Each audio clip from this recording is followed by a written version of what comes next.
Arise, minions, and welcome to our Ask a Lich monthly Q&A. Sorry for the tardiness, although by this channel standard, it's pretty much on point. That being said, welcome. How are you all doing? Thanks for joining us. It is the month of April, and it is the third Monday of the month, for which it is time to do our Ask a Lich. For those of you tuning in for the first time, Ask Lich is our monthly Q&A where you can submit questions if you are a patron at any point in time over on our Discord, and I will review those and check those out. And then if you're not, sometimes I tweet about this like a good little promoter, and sometimes I Instagram and TikTok. Today's one of those days, but it happened about 3 hours ago. So that is a good opportunity to leave a comment down below, either on this video, on previous videos, or on any of the socials with your Q's and your A's. So this is a Q&A about tabletop games, streaming actual plays, running a tabletop community, all of those fun things, and what have you. And if you're tuning in live, by all means, feel free to jump in the chat. Just use the word question before your question so that we can quickly capture these and answer them in our little fun document here. Cool. This is a crazy month of streams. We have so many streams back to back. And I'm currently working on some cool behind the scenes stuff and some cool other business stuff. And it's a very stressful time, but good stress. It's all good stress. So I'm excited for that. Melissa, how are you? Welcome. G, hello. How are you? Welcome. All right, let us jump on in to some Q's that I have to A. Okay.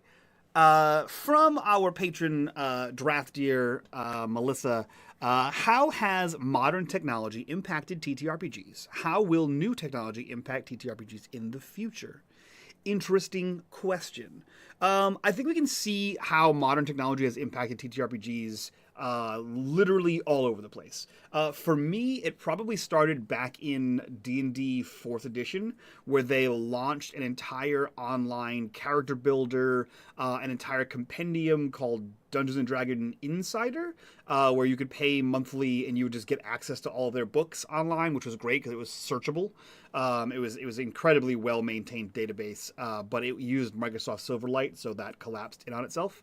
And then now we see things like, Roll20 and D&D Beyond and Foundry and Alchemy and streaming. When I started streaming tabletop games in 2015, there weren't many of us out there. And now you can't shake a stick and not find one of us. There's so many people out there doing it. There's so many different large networks doing it. And I think what it has done is open people's eyes to the validity of tabletop role-playing games. And technology has done so much to pull it out of the era of the Satanic Panic.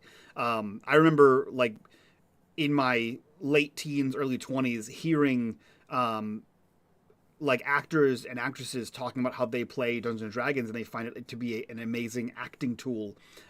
There's I don't know how well known it is, but the actor Vin Diesel played in the movie Triple X. He was the main character of the movie Triple X. And in it, he's covered in tattoos, and he has famously gone on the record saying he got to pick most of the tattoos on him, and on one of his biceps, somewhere on his body, is the name Melkor, and that is the name of his favorite D&D character that he got to bring back in a sort of way by having him be a tattoo in that movie. But Matthew Lillard, obviously there's a huge amount of people that play in the movie industry, and that's also gaining its own level of recognition that there's people that you wouldn't expect, Joe Manganiello, a whole bunch of I think The Big Show, a wrestler, plays. There's so many people that play that you just wouldn't expect. I think Tom Morello is one of the players at Joe Manganiello's table. I think putting it in the eye, a public eye that anyone has access to, has exploded TTRPGs and has exploded the streaming space for TTRPGs, and that is also driving the technology. Is like, okay, if more people are going to play online, how do we facilitate that? Right now, you have like websites dedicated to pro GMing that you didn't have 5 years ago. So it is a snowball effect of technology happening to aid the hobby as a whole. And how will new technology impact TTRPGs in the future? I think I think it's a give and take. We've already seen some things that the community has shot down. Like there was some NFT stuff between companies. I know Chaosium got a lot of flack for that. There was another company that was trying to make like an NFT, like your character becomes an NFT kind of thing, and like you gain experience on your NFT or something like that. Like that got shot down pretty hard. I'm fairly certain the next big thing we're gonna see is like D&D in the metaverse. So you're playing around a table, but not like you're physically playing around a virtual table, or however you want to say that. I think that's gonna be the next one, and I think that's gonna be divisive. I think there's gonna be a lot of weird pushback. Around like the metaverse in general, but also like, just play around a table. Oh, what if you can't play? There's going to be a lot of, everything has some sort of discourse about it. But I think that is going to be one of the next big things we're going to see, is D&D in some sort of VR / metaverse kind of thing. So that'll be very interesting. And I think we are primed to see a rise of TTRPG actual play studios. The amount of people I've heard talk about studios for years, and then seeing something like Critical Role Studio and like Dimension 20 Studio, and then other people are popping up with like much smaller studios, homegrown studios. I think there is, within the next couple of years, we're going to see an actual like studio that you can go and play at kind of thing coming. Hopefully it's me. Hopefully I do it.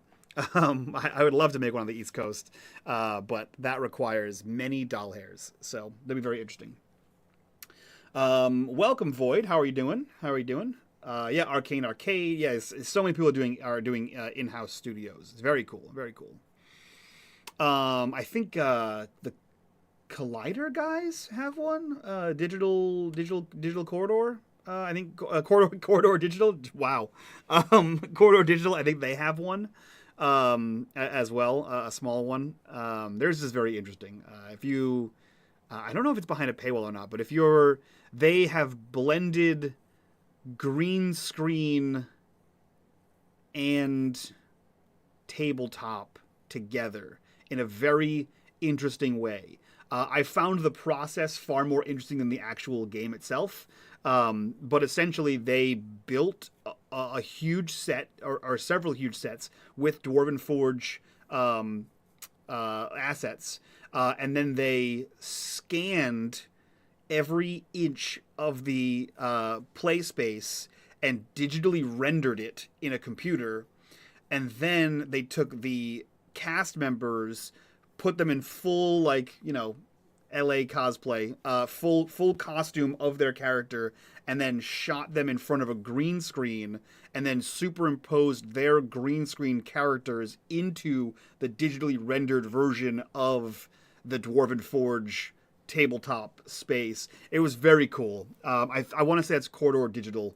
It did that. Very cool. I highly recommend checking that out. Just for the crazy amounts of technology behind that, was very, very, very cool. Oh yeah, insanely expensive for sure. Void, for sure. But they are a production studio that primarily focuses on effects based stuff. So they do full on cinematography. They're a serious company. Very cool. Let's see here. What is, also from Melissa, what is your least Ooh, least. I missed that word when I read this. What is your least favorite TTRPG system and why? Um, Man, I wish I could say this was a hard question to answer. The hard part is remembering the name of the damn system. Um, I ran. Do I have it? I ran. I played in a campaign in this system on the channel, and no leggy. Um, Emberwind, is that what it's called? Let me Google this real quick. Um, that's the one, Emberwind. Not for me. It is a choose your own adventure tabletop game. So it's made to be played with or without a DM. So it gives you like branching paths in the book if you're not a GM. So it becomes kind of like a choose your own adventure book. But the mechanics are so convoluted and confusing that like you have like a certain number of points on your turn and certain actions cost certain number of points, but then also there's ways to restore points, and then each character has like an Excel spreadsheet of shit. Like it's very confusing. We were all confused by the whole thing.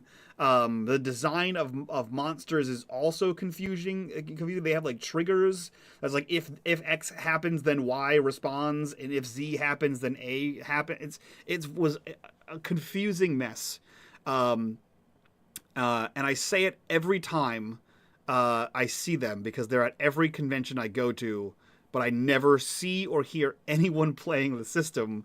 That I'm like, do they just go convention to convention? And like, how are they making money? Yeah, I've never heard anyone play that game. And I think if you like Google actual plays of it, they are few and far between. Um, yeah, it is. Yeah, it was. If I will say, in its defense, absolutely gorgeous art. The art is what sold me on it. And the creators' hype for the game is also what sold me on it. But the mechanics are crunchy and obtuse and weird. Yeah. Uh, Conjugur has a question here in the chat. Then, what is your favorite system and why? The creators of Everyone are watching. My favorite system is easily the Year Zero engine. So YZE. The Year Zero engine is Free League's proprietary system. It started with Mutant Year Zero, and then expanded to Mutant Year Zero Gen Lab Alpha, Mutant Year Zero Mechaton, Mutant Year Zero Elysium, and then jumped to Tales from the Loop, Things from the Flood, Coriolis, Twilight 2000, other ones, Walking Dead, Alien, Blade Runner, all use the Year Zero, stuff. I like that because the system itself is incredibly simple, and just listing all of the different RPGs that use that system, you can see space, fantasy, sci-fi, dystopian, zombie. Like it is huge, absolutely huge. I did link on Twitter, on YouTube, Gnome, because that's where we normally run this on. And I don't see a comment from you on YouTube, my guy. So, is it a comment? Like, you commented on the video? Because I can't see those while we're live. I can only see the chat right now.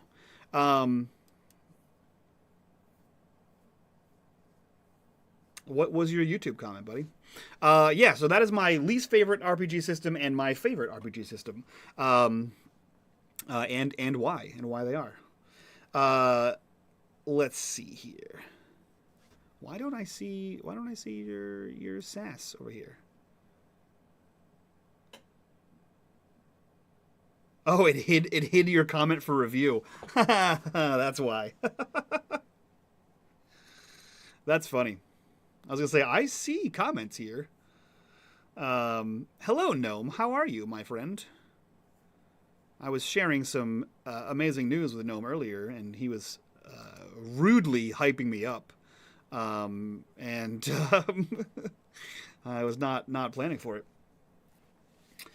You hit it and then accidentally didn't approve his comment. Well, Gnome, now's the time to remake your comment, buddy. At least on Twitch, you're a moderator, and she can't stop you. Let's see. Melissa says, another question here from our dear patron, Melissa. What moment in your history of playing TTRPGs online was the greatest moment of learning for you? What was the lesson you learned? Ooh, shit.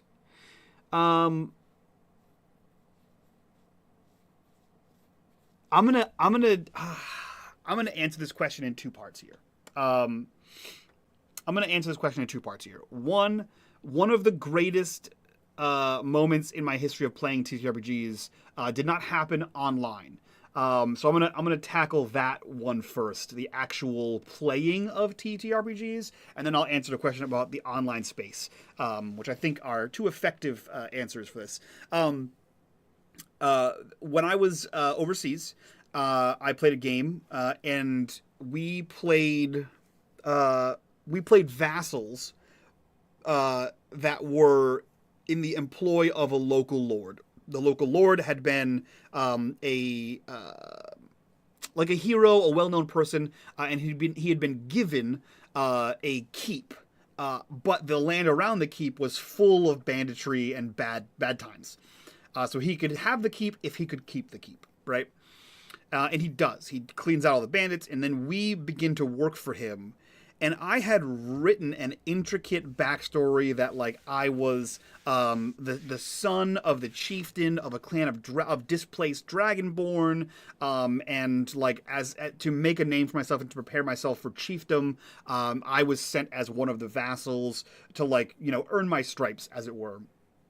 And something happened that threw the kingdom into war, and I had never role-played on this level yet, and it was mostly just like hack and slash and modules and like light role-playing. But I like really got into this character, one of my favorite characters. I brought him back several times. But I fought in a war, and then I went home like months and months later to a very stern, cold shoulder, disappointed father figure. Because as a vassal, but as also an envoy of my clan, I did not involve my clan in the war, or approach them, or, in any capacity. And it is the moment where I was taught that there are consequences for your actions. And so I never even thought that I should go home to my clan and be like, look, here's what's going on. There's a war that's going to happen. I'm pledged to the service of this lord. You guys can come too. So when I didn't do that, my father, who was the leader of a warrior clan, was like, what's up? Like, you just made this decision for us that we weren't going to be involved. And I was like, oh my God, I never even thought about this. So then I had to repair a relationship with my father that I never even thought about having. Like, I wrote him as an NPC and I never thought I'd see him ever again, kind of thing. So that was a huge moment in, like, it opened the doors for roleplay for me. And then on a... I don't know if this is I don't want to say this is a somber note. Definitely not somber. An enlightening note. What moment in my history of playing TTRPGs online was the greatest moment of learning for me? Didn't actually have to do with TTRPGs. It had to do with being in the online space of TTRPGs and having my background.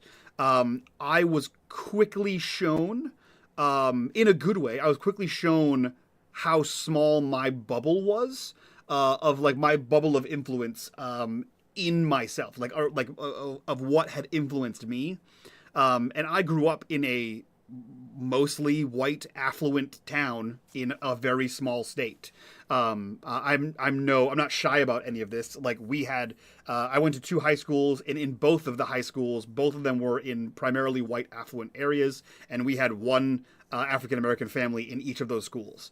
So when I went to the military, that was like I was in South Carolina and then Atlanta, so I was incredibly out of my element. And even when I deployed, I was rooming with a person who we were having a conversation, and I through that conversation realized like, oh, we grew up in different economic brackets, and I never once considered that, and neither did he. And then the same thing happened when I came into the online space. It's like I had my my aunt married one of my dad's best friends, and his sister is gay, and that was pretty much it. That was the only gay person I grew up with, was a full-on adult. So like I never really had to experience anything. And then I came into the online space, and I met so many people that, you have, whether you admit it or not, you have some preconceived notions of all kinds of other things. And it was such an eye-opening experience, and I made some of the greatest friends I've ever had, to the point where like now I am very comfortable with my circle of friends to be like, hey, I saw this thing on the internet that does not apply directly to me, but I don't understand it. Can you help me process this or break this down, or, help me expand my knowledge on this, or at least help point me in a direction to do so. So being in the online space has opened my eyes up to the wealth of people out there that I don't have immediately around me. And that has been an incredibly eye-opening, moment, not consistent, but yeah, consistent, consecutive, lifelong moment of learning. Like it happens all the time. Gnome is one of those people that I will reach out to and be like, hey, I don't understand this. Could you help me? And 90% of the time, he's like, yeah, cool. Let me put some time aside, and that's amazing. Like most people will see that you are actively trying to learn and be a good, a source of good in this space, and not bad faith learning, and will help you do that. So yeah, that is that's probably the greatest moment of learning I've had in the online space. For a more specific example, I started writing when I was overseas. I had written 10,000 years of history for a D&D setting. I had, countries, regions, continents, races of people, creatures, and then through playing in the online space and talking to people from different backgrounds and hearing why certain phrases and words and colloquialisms and the way verbiage is used in things like D&D can be inherently racist. I realized that almost my entire setting, because I had built it on tropes and other examples of media that I had no understanding of from my own perspective, that a bunch of it was unintentionally racist, because I had built it on things that I didn't understand, and then having these conversations with other people, or at least seeing them have the conversations, let me internalize and be like, oh shit, I did the same thing because I saw it in Lord of the Rings, or I saw it in this video game that they are saying is inherently racist, and I had no idea because I had no context for that. And I'm like, well, let's go ahead and change that. So that is a thing that never would have happened if I were not in the online space, and I value that sort of input. So that is an unexpected answer for an amazing question.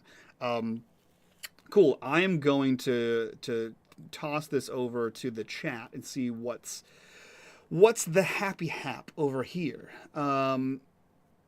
Melissa did not expect this answer. It was a great question. Gnome says, I'm the best person out here willing to learn and grow and keep becoming a deeply empathetic person. Don't tell people that. I cultivate an online persona that I am an asshole, Gnome, and you're out here ruining it. I still don't know what his comment was, so that'll be interesting. All right, let's see here. Another comment or a question from Melissa. What are your greatest opportunities for growth as a content creator and community leader? And how do you go about cultivating and growing those places?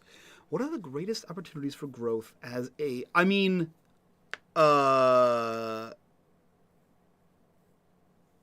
choose my butt as your adventure? That's great. What are your greatest opportunities okay, this is a heady question. I think this question dovetails directly into my previous answer. What are your greatest opportunities for growth as a content creator and community leader? What I just said. Like, you have to know the audience you want, and fully understand that, right? And listen to people. I have a habit of acting like the smartest person in the room. However, I also have no problem when people tell me that give me ideas or suggestions or feedback or criticisms.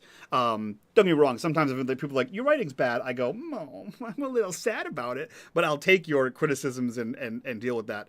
So I think understanding the community you want to be a part of, like what kind of community you want to create, and then cultivating the space for that. Like right now there are so many marginalized groups in the tabletop space that have been marginalized in the nerd subculture, right? For their whole everything. And I try to do my best to make sure that I don't I'm iffy about the word safe space, but I try to make sure that the community is safe for these marginalized communities, because they have amazing stories to tell, and they deserve to tell them. It's just I don't know. It's just be a humanist, I guess.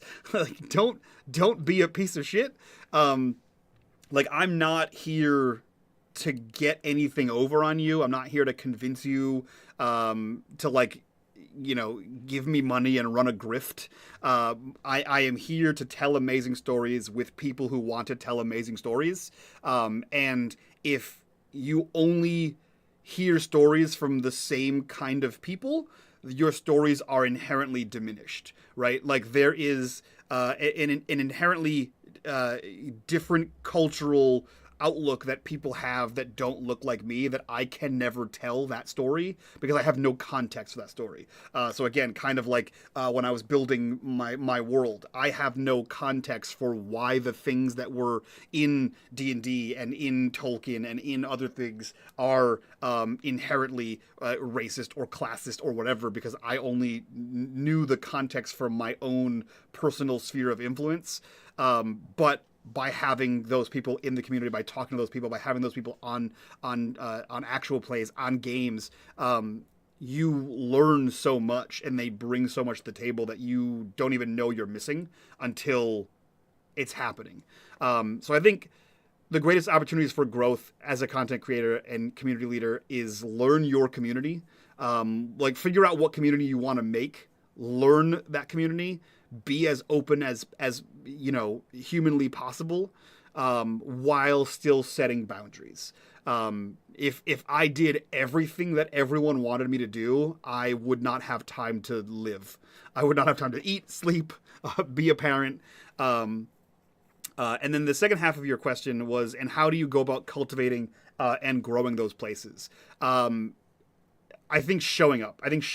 And putting the work in is a huge thing, and that can be internally in the community, externally in the community. Like learning about business, learning about community leading, learning about the different subgenres of your community, learning about the people in your community, and being there. I think one of the reasons why we have such a great community, and I say that, one, as a biased community leader here, but two, as a person who has been told time and again by people who have left the space that they only stream or hang out in my community because of what it is, which I absolutely take to heart. But I think that one of the reasons why we have such a good community is that there is an interplay of like an exchanging of ideas. There's a willingness to like learn and put aside your own personal doctrine to understand where other people are coming from. And if you are not that, then I tell you to get the fuck out. That, which I think is the other thing about cultivating and growing, is much like when you're gardening, right? Sometimes you have to snip that bud. Sometimes you have to snip that section of the plant to save the rest of the plant, right? And you have to be okay with that. You have to, and it sucks and it's hard. Having to like remove people. I mean, unless they do something egregious, right? Like they're like, I said racist shit. I'm like, all right, goodbye. I have no remorse for you, right? But it can be difficult to be like, hey, you gotta go. Like, you seem okay, but you're starting too much drama. You're doing too much whatever. You're making people uncomfortable. Like whatever it is, like you gotta go. And it can suck to do that. It can be nerve-wracking. It can be anxiety-inducing. It happens to me. I put off removing people from the community for some time longer than I should have. But I still ended up making the moves. And I think that is cultivating and growing are key terms. A community is like a plant, I think. Yeah, I hope that answers your question. We've gotten very introspective here in the middle of our stream. So that's that's been fun. I don't know if Melissa planned for these existential questions to be hitting this hard. All right, let's see here. I don't think I've ever read anything of yours that was bad. That's, gee, shush. Safe space is like the term ally. You can't label yourself as one. Others need to label it for you. I agree 100% with that. I know the way I just said that sounded like I was going to argue with you, but I'm not. I agree 100% with that. I also have a big philosophy of, and it could be a detrimental philosophy of show don't tell, which is why in any promotional material, I'm fairly confident that in any promotional material or any website stuff or anything, we don't use the words diverse or inclusive. I don't want to have to tell you that I'm diverse and inclusive. I want you to look at the show and be like, oh shit, there it is. I feel like when you have to, emblazon that sign that, hey, look at me, we're diverse. I feel like inherently there's something not accurate about that statement. Like you got one person of color to be the diversity cast member, rather than like, I don't know, not saying that, and actually getting people on your stream. I think it's something you can see it on Twitter where people will say like, hey, if you don't at this point in the space, if you don't know any POC or LGBTQIA plus people that are in actual plays, then it's on you. It's on you at this point. They're avoiding you at this point. There's a reason for that. Yeah, so I can agree that safe space and ally are not terms you label yourself. Yeah. Let's see. And you're vocal about it too, which makes it easier to enforce. That is true. I am quite vocal about our policies and how I expect the space to go. It's written in multiple places. Our moderation chat is fairly active and communicating with moderators and community managers on a regular basis as well. Melissa says, LOL, no, they were just questions. You're just a deep person. No, that's not true. I'm shallow as a shower. Alyssa is reaching into her VP of Operations goodie bag with these questions. That's pretty good. That's great. I love that. All right, we have a question in the chat here. Question, we're a group of Swedish players that are contemplating to start streaming our sessions. What is your experience with people trolling your streams and or uploads? I have players in the group who are nervous about bad reviews, harsh comments, and such. How do you handle it? Almost never happens. Your fear of it happening it's like snakes. You're more afraid of them than they are of you, right? Or they're more afraid of you than they are, whatever, however that goes. The amount of trolls we've had in a chat, incredibly few and far between. The amount of trolls we've had in the YouTube comments, also incredibly few and far between. The worst case, so the worst people we have, in the comments are people that are absolutely shut-in nerds and are not used to, like they're what you think of when you think of like the basement nerds. And the comments I get most often that are immediately shadow banned are engendering comments about like, oh my god, that girl on your show's hot. And I'm like, you're gone, shadow banned. Also shadow ban. If you right click on someone's name or click on the little dots or whatever it is on YouTube, you can say hide comments, and it will hide all of their comments on all videos in the future. And they never know. So they can still be commenting. They can still be commenting all these things on the videos, and no one will ever see them because you hid that user's comments. So I have shadow banned, I don't know, maybe like 2 dozen people, mostly for saying, something about one of the femme-presenting people on my channel. I just don't have a list of things you don't tolerate, and then just get rid of them. You can also on YouTube, you can hold all comments, so they all have to be manually approved by you. So if your other players at the table are concerned with getting these comments, you as the channel owner can hide them all so that only you see them, and then you can approve which ones you want to be on the channel for everyone else to see. And then I think Twitch and probably YouTube have moderation tools where like you can filter out words and it will automatically take that comment on the live stream and like flag it for moderation, so like the regular users can't see that and only your moderators can see it, and you'll have to approve it. So that's what I would say for that. Moderation tools, look up your moderation tools, learn those, but the trolling happens far less than you think it does. I will also say, I will take this moment, because I haven't said it in a long time. It's been a while since someone asked this about starting a stream. Think about why you want to start a stream. That is a very important thing. Are you doing it to monetize, or are you doing it to have an archive of your games for you and your friends? If you're doing it for you and your friends, it's a very different model than it is if you're trying to make money for that. And I think a lot of people just start doing it and don't understand the difference between the two of them. Or they start it as like a little show for friends, and they're like, why aren't we making any money? Well, because you're not doing it like a business. So I think about why you want to stream, or why together you all want to stream, and the reason behind that can sort of navigate what direction you go in to actually run the stream. Should I buy a Dwarven Forge set from unMadeGaming? Here's the thing, man. They're fucking cool. Are you playing games in person? And if so, are you playing games in person at a rate that you can justify the use of a Dwarven Forge set? If yes, then buy it. If no, then don't. If no, then don't.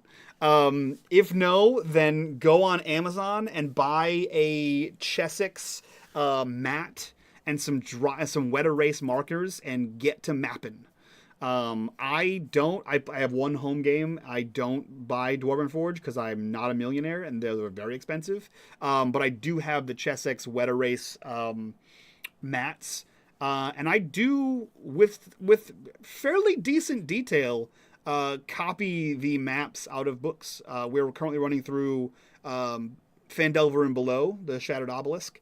And I am straight. I literally just drew Cragmaw Castle the other day. I have the ruins of Thunder Tree drawn out on a different map. In not just like in detail. Yesterday I was drawing the map and I have like 30 round objects to trace the towers on. So Yeah, I would say if you can justify the amount of times you're playing in person and the amount of times you can reuse the Dwarven Forge stuff, go nuts. If not, buy the cool map and then some dry erase markers, or wet erase markers. And they make some really cool like pastel wet erase and other cool like, so you have all kinds of crazy colors and stuff. So that's pretty fun. That's what I do. I like color code things like trees of green, the grass, and like light greens. It's pretty cool. I'll be a reference for you. It's like quicksand. It's more, yeah, the quicksand. It's more afraid of you. Exactly. I don't think I've ever seen a troll in chat. Is that really a thing? It is a thing. It is a thing. It's more common in bigger channels. It's also more common, as G had said, it's also more common in POC channels or femme presenting channels or openly marginalized channels. As the showrunner, I'm a white dude, so it happens less. And I don't have any sort of reluctance to shut it down.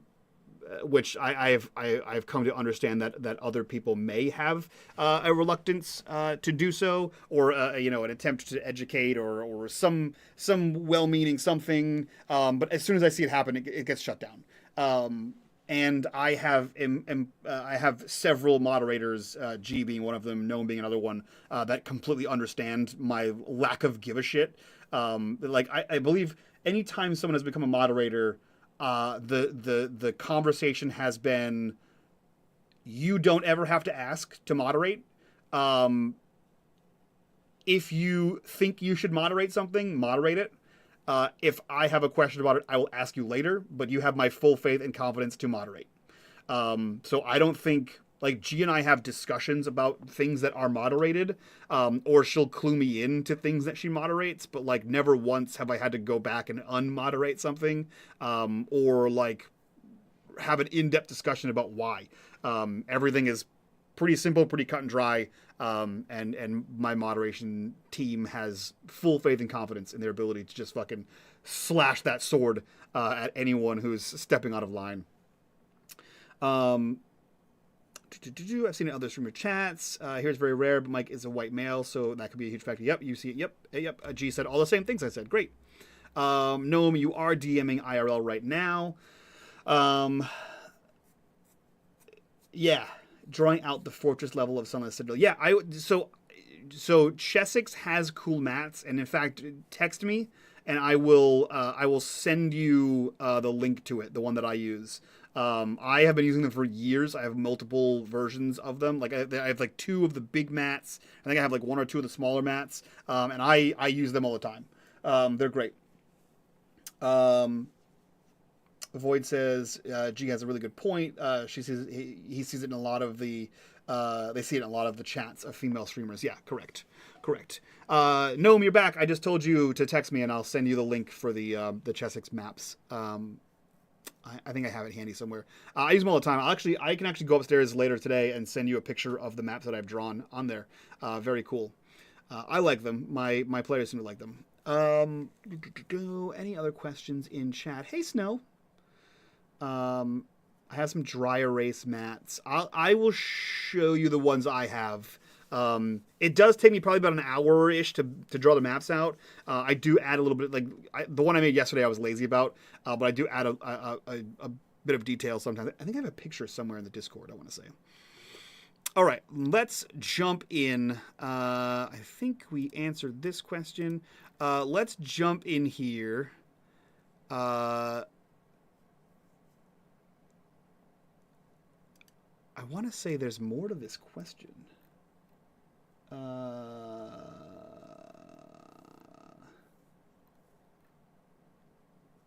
Hold on.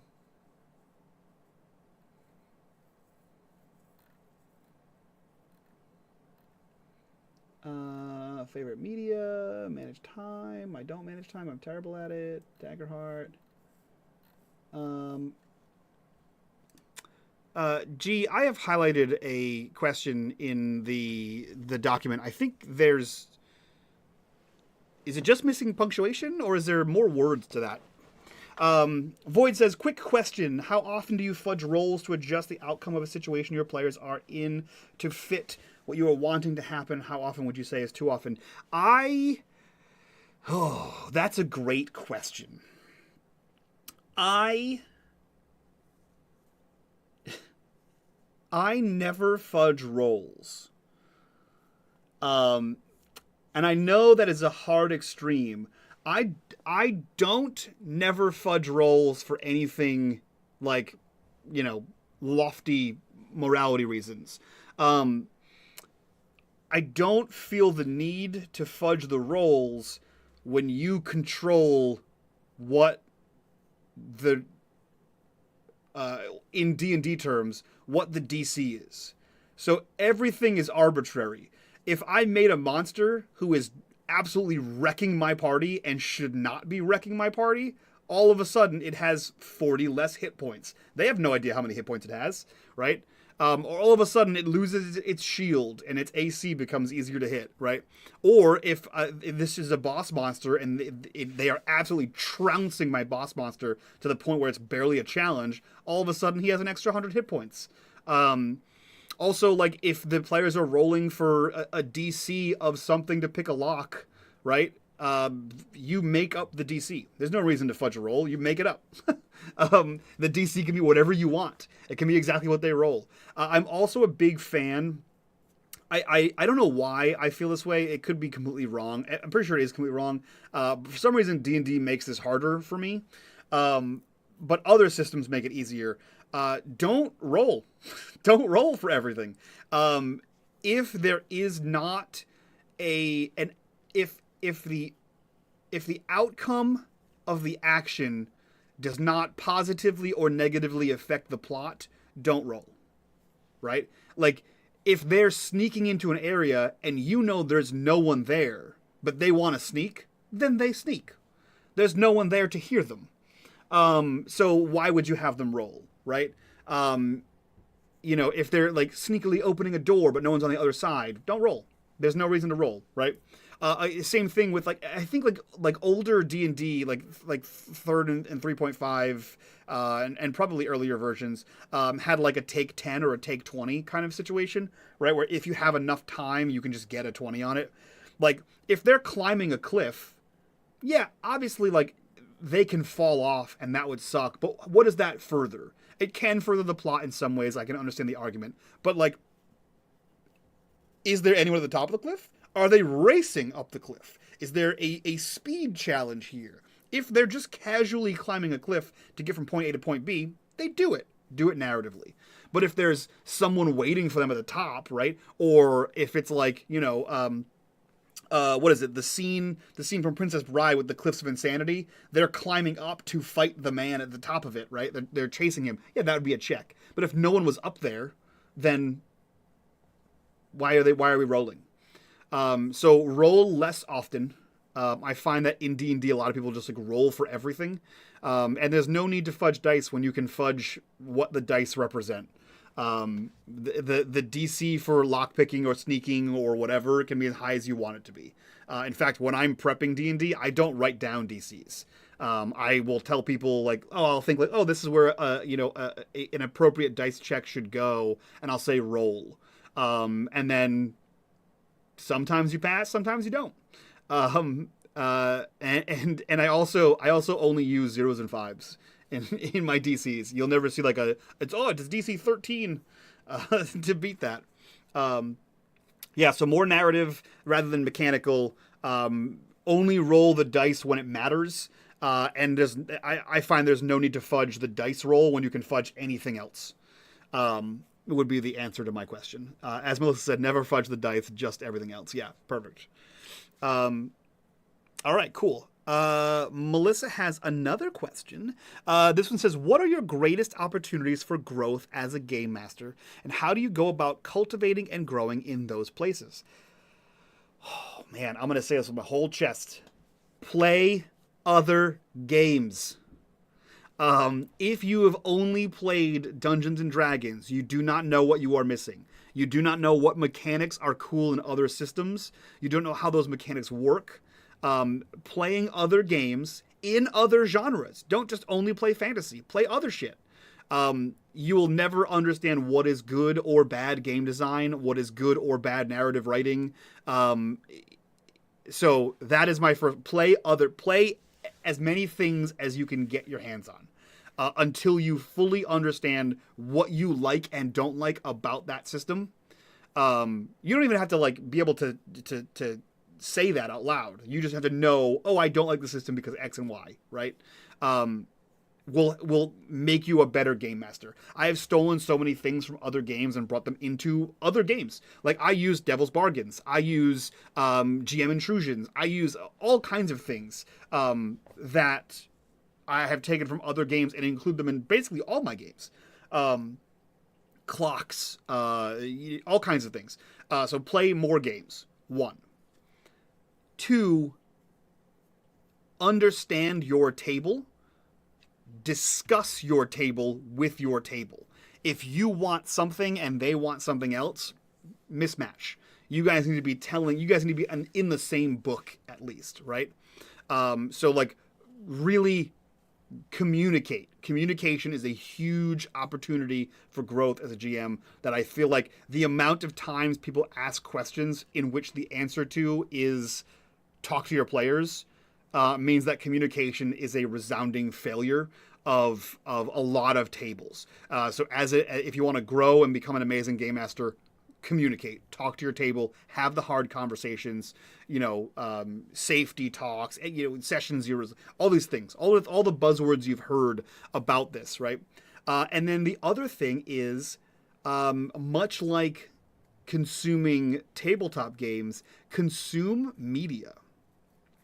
And by media, I mean podcasts, books, actual plays, movies, TV shows, whatever.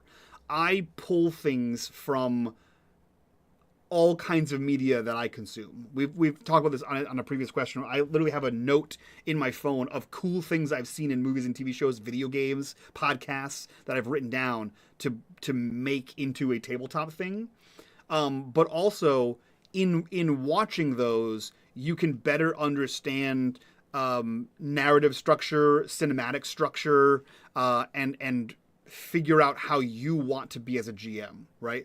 Like, don't get me wrong, I fully understand that Matt Mercer is an amazing GM. His style is not my style. Brennan Lee Mulligan, outstanding GM, far closer to what my style would be. However, if you watch my shows, Dot and I do the same thing. A lot of what I do, and I will call it cinematic storytelling, is I treat the game like a show. So I will use cinematic terms. I'll say the camera. Like if we're having like an aside here, like the camera pans in, or the camera zooms in, or the camera slides from the left. Like so, like you can imagine in a movie when you see the camera slide in over the horizon of a port city as boats are docking, right? You know that tracking shot happening. That's how I process things in a very visual and cinematic style. So I try to communicate in that same kind of way. But when I first started GMing, I did not.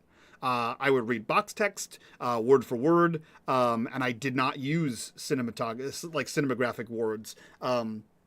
So consume media, watch other GMs, see what they're doing, observe, and figure out who you are as a GM, what your style is. And then once you have your style, which takes time. I've been GMing since I was 14.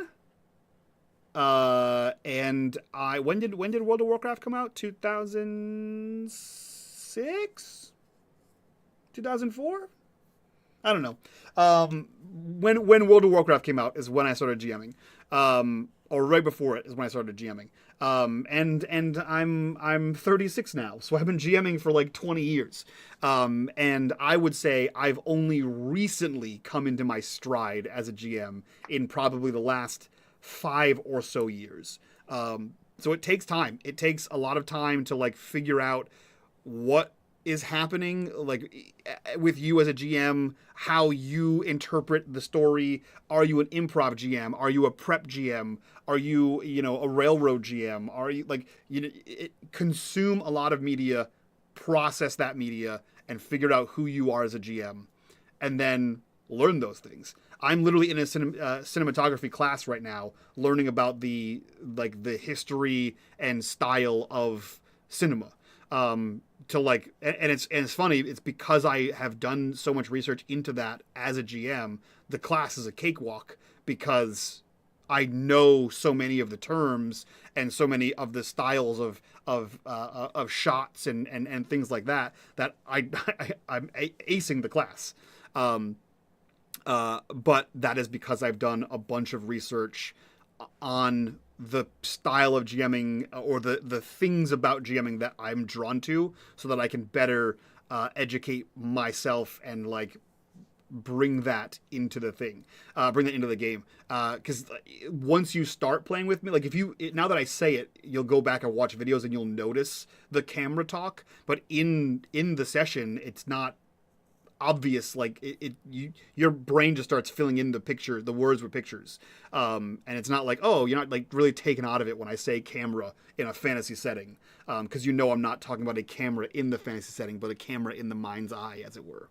So I think the greatest opportunities for growth as a game master is consume tabletop games, consume other games, don't just play the same one, consume other games, consume other genres, consume other media, and consume both metaphysically and, if you can, Wendigo style, consume other GMs. Eat their heart, gain their power. I think that's how it works. All that to say, go out there and learn. Learn how to be a better GM. There are so many ways to do it. It's not as hard as you think it is. Just go out and do. Consume things, do things, rinse, repeat, and eventually you'll have your own niche of or style of GMing. That being said, it is 9 o'clock. 9 o'clock Eastern time, which means that is where we will end this episode of Ask a Lich. We still have 1, 2, 3, 4, 5. We still have 5 more questions left from our patrons. If you are a patron, at any point in time, you can go over to our Discord and drop your cues in there. If you are not a patron, you can drop them in the comments of this video. You can drop them on our socials under the hashtag AskALich. On basically any of the socials. I'll probably look eventually. And occasionally I will tweet, I will Instagram, I will TikTok about Ask a Lich, and you can respond with your questions on that post. But yeah, that's it. That's it for me, guys. Again, if you guys like what we do here and you want to support the channel, the best way to do that is over on our Patreon. A link for that in the description down below, as well as a link to our Discord. Join the Discord, be a part of the community, be a part of the conversation. And that's it from us. We have a very packed time this week. We have 5 or 6 games this week. It's crazy. And then the same amount next week. It's a nutty time. So stay tuned. We have a lot of cool stuff coming out. And hopefully I have a lot of cool news to come out in the near future. So stay tuned for that. I love your faces. Thank you all for coming out here, having a fun time. I hope these answered your questions. But that's it from us. I'll see you next time. Bye.